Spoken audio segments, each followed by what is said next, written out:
નમસ્તે, કેમ છો બધા? મજામાં?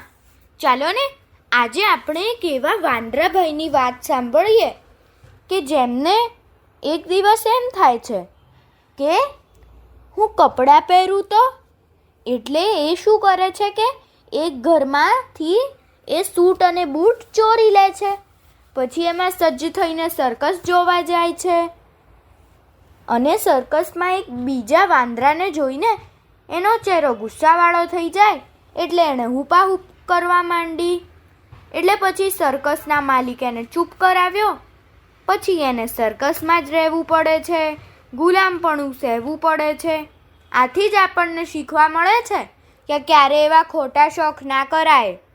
વળી ચોરી લૂંટ બહુ મોટી બદી, એટલે ક્યારેક ચોરી લૂંટ કરાય જ નહીં.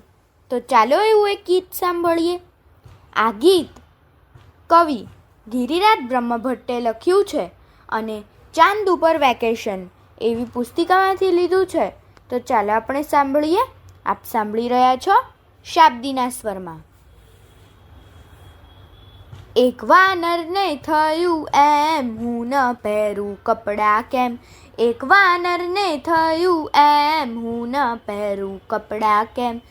એક ઘરમાં ચલાવી લૂંટ, ચોરી લીધા સૂટ ને બૂટ.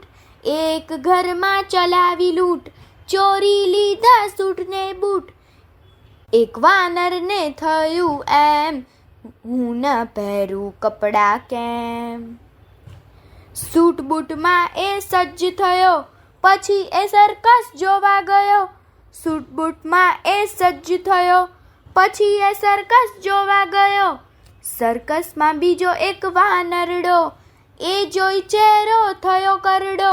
સર્કસમાં બીજો એક વાનરડો, એ જોઈ ચહેરો થયો કરડો. એણે કરવા માંડી હુપાહુપ, સર્કસ માલિકે કરાવ્યો ચૂપ. એણે કરવા માંડી હુપાહુપ, સર્કસ માલિકે કરાવ્યો ચૂપ. પછી સર્કસમાં જ રહેવું પડ્યું અને ગુલામપણું સહેવું પડ્યું. પછી સર્કસમાં જ રહેવું પડ્યું અને ગુલામપણું સહેવું પડ્યું.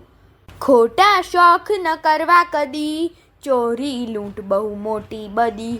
ખોટા શોખ ન કરવા કદી, ચોરી લૂંટ બહુ મોટી બદી. ચોરી લૂંટ બહુ મોટી બદી.